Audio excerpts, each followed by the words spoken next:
Uma questão que eu tenho do lance que eles vinham, então, vinha a luz meio que atirava o negócio da pessoa. Mas foto mesmo de uma pessoa machucada só tem uma, né? Só tem uma, que é da Aurora Fernandes, que acontece em Belém em Por quê, novembro. Famosíssima foto, aliás.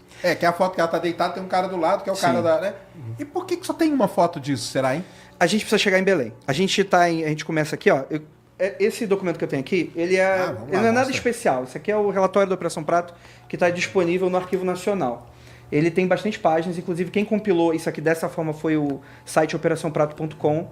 Eu acho que é sempre importante a gente dar os créditos, porque assim, a gente nunca vem do nada e a gente nunca está sozinho. Então é importante dar os devidos créditos para a questão, porque senão fica feio. Porque em algum momento você vai pedir ajuda e às vezes se você não dá ajuda também, fica complexo. Então até para o pessoal saber, quem quiser acessar, aliás, o podcast do Andrei lá, do Operação Prato, ele tem um site também. Sim, tem uma enciclopédia lá. Tem uma enciclopédia onde tem várias coisas e tal. paratopia.com.br/Operação Prato, sem acento e cedilha. A gente fala esse relatório está lá no Paratopia também? A gente não colocou porque a gente acredita que isso está no Arquivo Nacional, as pessoas conseguem, com um pouquinho de esforço, conseguem baixar isso aqui. Se quiser o relatório, o Felipe Raime já fez uma live um domingo de, não sei, acho que 7 horas, lendo esse relatório ao vivo com a galera. Sim. É muito legal porque tu vê que o negócio é sério. Eles não falam que é alienígena. Ó, uma luz aqui. Aconteceu, passou na trajetória tal, da altura tal. No máximo que tem é que quando eles entrevistam pessoas que veem seres, fala, não, a pessoa viu seres. Tem um desenho, um croquis, né? O pessoal falava que via seres loiros, né? Operação Prato? Na Operação Prato. Eu já vou chegar nisso. Ó, para vocês terem a noção aqui, o Ministério da Aeronáutica, primeiro Comando Aéreo Regional, isso aqui é do dia 20 de outubro de 77. Agente, Ernesto, Luciano e Walter. 3 pessoas. 3 caras. Ó, meios, transporte, viatura descaracterizada, um carro. Comunicação, transreceptores portáteis, deve ser aqueles Octok. Fotografia, Minolta, que é a marca da câmera. Gravação, gravador Uher, que é um modelo do gravador óptico, um binóculo e um teodolito. Teodolito é aquele equipamento que você olha à medida do céu. Né? Por que eles levaram teodolito, cara? Oi? Por que eles levaram teodolito? Provavelmente é para medir distância dos objetos. Mas que se o objeto passa, né? É estranho. Vai. E financeiro, verbo operacional, que eu imagino que não vai ser nenhuma dessas coisas aqui, né? Comi um pouco manteiga. Mas é isso, mano. É uma estadia, é uma janta pro cara, né? Não, isso aí é muito legal de mostrar nesse começo por causa disso, pra pessoa tirar um pouco. Cara, eram 3 pessoas, Sim. cara. Meio que o cara chegou e falou, galera, vocês 3 aí, cara, vocês são da inteligência, vai lá ver o que essa luz aí, que esse cara aí tá desesperado. É tipo uma briga do bar que você liga pro 90 e vem os 3 caras lá. Na briga do bar chega mais gente. Hoje você liga pra polícia na briga do bar, já chega umas 4, 5 viaturas. Aqui foram 3 caras só, meu. E esses 3, eles já viram alguma coisa? Já? Não, eles já estavam completamente crédulos, porque quando o Holanda chega, eles ficam, você vai ver umas paradas. Não, mas o Holanda vai chegar... O Holanda vai chegar em 1º de novembro ainda. Alguns dias depois, Alguns dias depois. Esses 3 são os iniciais. São os iniciais. Inclusive o Ernesto aqui, são codinomes aqui, o Ernesto é o Flávio Costa, que eu acabei de citar. O Luciano é o tal do Moacir, que a gente tem entrevista também no nosso podcast, uma entrevista inédita. E, enfim, tem o Walter aí, e aí a gente tem conjecturas sobre quem é o restante da galera, do pessoal. O Costa é o que fez o registro em vídeo e foto? Foi o Flávio, foi o Ernesto. O Flávio. E ele era ele era muito nerdão. Ele era aquele cara que escrevia os relatórios à luz de lamparina, fazia os croquis, desenhava, fazia a parada e que continuou a pesquisa. E o que a gente acredita, melhor dizendo, vamos corrigir, e o que a aeronáutica acreditava que era o que estava fazendo os vazamentos, meses e anos depois. Né? Agora uma questão. Esses caras aí, eles tinham alguma coisa assim de acreditar, algum viés? De acreditar ou de já ler sobre o fenômeno. Gostar do assunto. Vamos falar assim, do fenômeno ufológico mesmo. Eles já eram eles eram believers da vida? Sim. O que você acha? Então, a gente não tem uma informação muito concreta sobre isso. A impressão que me dá sobre isso é que não apenas eles, mas uma galera da aeronáutica no geral já acreditava nessa parada. A gente, em 77, já estava rolando nos Estados Unidos a segunda onda ufológica. Então essa galera estava provavelmente vendo material de ufologia, uma pá só que eles não podiam falar. Porque, tu é militar, né, cara? Tu vai ficar acreditando em disco voador, né? Em ET, né? Então o que acontece? Eu tenho indícios e conversei com pessoas que acreditavam. Tanto o Protásio, do primeiro Comar, o comandante do primeiro Comar, quanto o Flávio Costa, quanto o Holanda, quanto o Camilo, todos eles acreditavam. Só que quem pagou de maluco no final foi o Holanda. Foi a galera que foi desacreditar ele. Porque ele realmente... Eu gosto de brincar que as pessoas são mordidas pelo mistério. E o militar, ele tem uma... Cara, militar tem uma coisa. Pode ter todo o resto, mas uma coisa é certa. Hierarquia. Você não pode ir contra a hierarquia ao seu superior e a contra a instituição. Você vai defender a aeronáutica até o final. E o Flávio e o Holanda, eles trabalhavam nessa zona cinzenta, que eu acho que eles foram mordidos pelo mistério, e eles falam, mano, isso aqui é maior do que eu. É maior do que eu acredito, é maior do que o que eu treinei para fazer. Então eles, invariavelmente, acabaram sendo tratados de uma maneira como se fossem... Ficaram doidos, assim. Não das minhas palavras, mas foram várias pessoas que a gente conversou, eles foram tratados dessa maneira lá dentro, inclusive, nesse sentido. Mas a galera já acreditava. Já acreditava e quando eles viram, pronto. Era o que eles estavam... Mas aí vem uma pergunta. Você acha que o cara ali, quando chegou lá o chefão deles, é o Sampaio, né? Não, tem o Camilo, que é o do A2. É o Camilo, né? Quando o Camilo chegou ali, você acha que ele chegou pra galera e falou assim, galera, tá acontecendo umas luzes aí, quem aí acredita em disco voador quer ir pra lá ver? Você acha que ele chegou de um jeito assim? Uma sugestiva. Sugestivo, A assim? gente tem um indício disso numa entrevista que a gente tem com o Nascimento, se não me engano, o Sargento Nascimento. Ele fala na nossa entrevista o seguinte, ele fala quando ele foi chamado, vamos fazer isso, isso, isso. Um colega dele virou pra ele e falou, pô, fala lá que tu gosta de disco voador, porque isso vai aumentar as tuas chances. Ele fala isso. Da boca do Nascimento, ele fala com o colega dele, falou. E o Nascimento falou, mano, eu não vou falar isso, porque eu não vou mentir. O Nascimento é o cara que ele é mais meio Caxias, assim. Ele não... Até o final, missão dada, missão cumprida, não tem que falar sobre isso. E acabou. Porventura, ele já estava bastante idoso, ele acabou cedendo uma entrevista, né, que a gente acabou passando no podcast. E isso é muito legal. Porque são coisas inéditas. De um caso de 50 anos que todo mundo já achava que estava meio exaurido nesse sentido. E não, a gente está achando pessoas. E essas pessoas... E isso que é a parada. Eu podia ir lá e podia ver todos os indícios de que nada daquilo aconteceu. Mas não foi isso que eu encontrei. Eu encontrei realmente uma materialidade bastante forte. Mas por causa do período de tempo, é muito difícil a gente achar laudo. Cara, é impossível. Porque 50 anos... Cara, dá 10, 15 anos a galera queima o negócio. Por que eu vou estar laudo do Chiquinho Freitas, vou estar guardando esse negócio? Não tem como. Não tem espaço suficiente. Mas, Andrei, você falou agora há pouco sobre essa tendência da galera da aeronáutica, quase que não sai, de acreditar. Cara, eu recebo muito e-mail de piloto de avião. Sabe, o pessoal me manda muito e-mail pra falar, Schwarza, pô, sou piloto, eu vejo umas luzes assim, assado. Eu fico pensando assim, uma conversa que a gente até teve um tempo atrás, que um piloto, ele não é treinado para entender fenômenos atmosféricos, identificar satélite. Então eles devem ver muita coisa. Sim. Eles devem ver, pô, você tá no avião à noite. Mano, o que você deve ver? E essa é a questão também aqui da Operação Prata, assim. Tem uma galera mais cética que fala, pô, mas os caras podem estar enganados. Eu entendo isso de um cara que ele não tem, às vezes, uma instrução formal, nunca viu um helicóptero, nunca viu um avião, etc. A gente pode até forçar essa barra nesse sentido. Mas, cara, para membros da aeronáutica, mesmo... Beleza, se a gente for para a teoria do... eram protótipos estrangeiros, aí até aí vai, beleza. Mas acreditar que eles não sabiam reconhecer um helicóptero e um avião, eu acho que para mim já passa de uma forçação de barra da galera que tá tentando forçar o descrédito. E essa é a parada. Andrei, porque você acredita em ufologia? Não, mano, isso aí faz parte da investigação. Você tem que levar em conta alguns pressupostos. E essa parada. Às vezes é um cara que contaminou. Por exemplo, se fosse um cara que era entusiasta de ufologia lá no meio, a gente poderia falar, pô, tudo que esse cara produziu pode estar contaminado. Mas quando todo mundo tá vendo, e a gente entrevista o maluco que tava do lado e fala, não, mano, não acreditava, não via, tive a oportunidade de ver, via a parada do disco. Via a luz, eu vi o disco lá dentro. E para mim, e o cara falando categoricamente. E para mim, aquilo ali não era sonda, aquilo ali era tripulado. Aquilo era inteligente, era tripulado. E aí eu vou falar o quê? Eu vou desacreditar o cara, que é da aeronáutica, cara. Eu não sei reconhecer esse negócio, eu não sei, às vezes eu não sei reconhecer balão. Esse cara maluco, no mínimo, deve ter que saber essa parada, né? O que é? Aí a gente entra naquele debate, que eu acho que é interessante, mas deveria ser segundo plano, que é a origem dessa coisa toda. Né? Não, alguma coisa aconteceu. E aí você fala de Belém, por exemplo, que é você tem a Aurora, que tem um ferimento, né? Sim. Uma das coisas que eu fiz primeiramente assim como a ciência faz, a gente precisa separar para entender.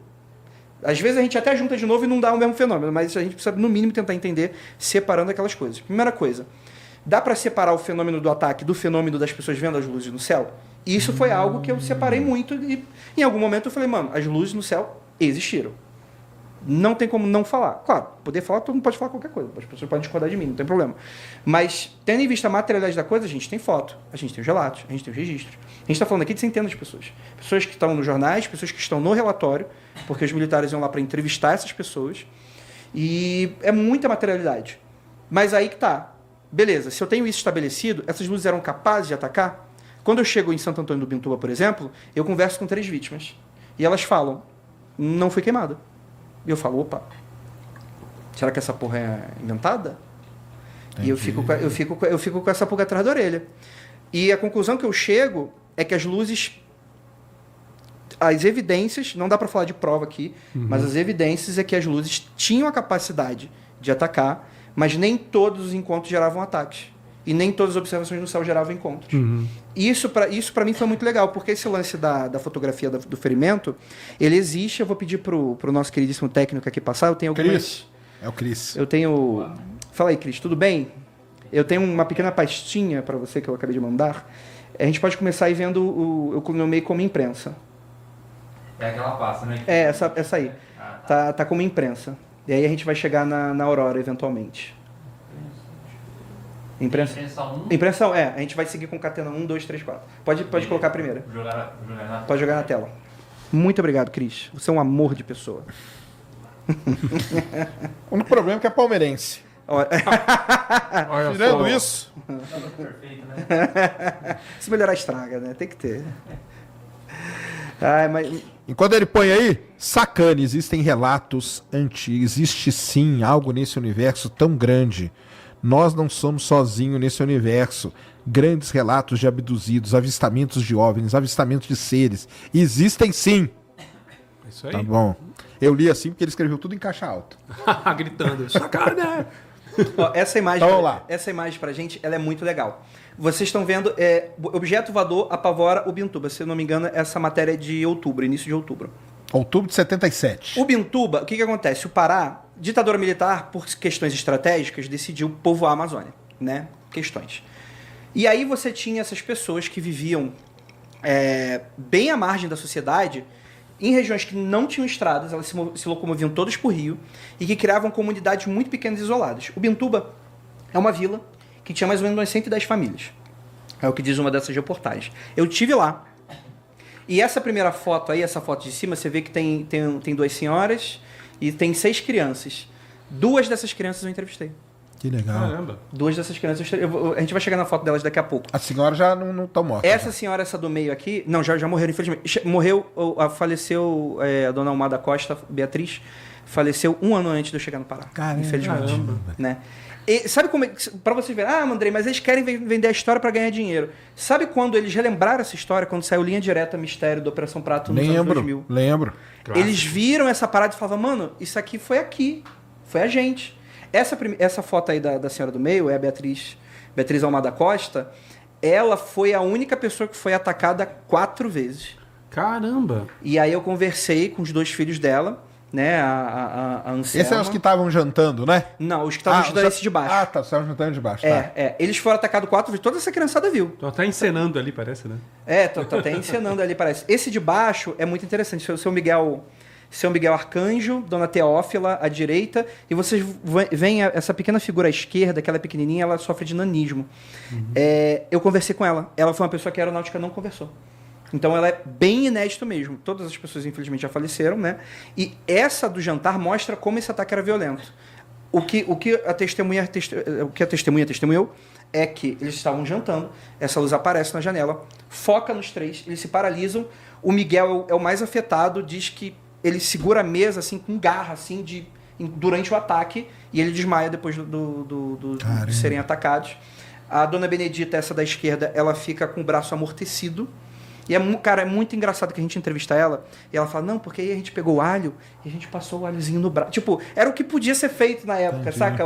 São pessoas simples, né? Muito simples, muito simples. Isso aí que você falou do lance de olhar no olho, eu já fui ufólogo, né? Sou ex-ufólogo. Converti, tô brincando. Hoje a gente vai converter ele, gente. Vai me reconverter. Não, e esse lance aí de você, que eu sou totalmente cético e tal, mas quando você conversa com a pessoa e ela tá te falando, cara, você fala, cara, por que que essa pessoa vai mentir para Exato. mim, cara. Sim. O que ela ganha com isso? Nada. Ela tá lá, cara, tipo, semi-analfabeta ou analfabeta, vivendo num lugar que não tem nada, não tem nem estrada, não tem nada. Por que ela vai fazer isso, né? Se a pessoa quisesse ganhar dinheiro, cara, contava essa história pra qualquer outra pessoa. Então Eu até falo no podcast.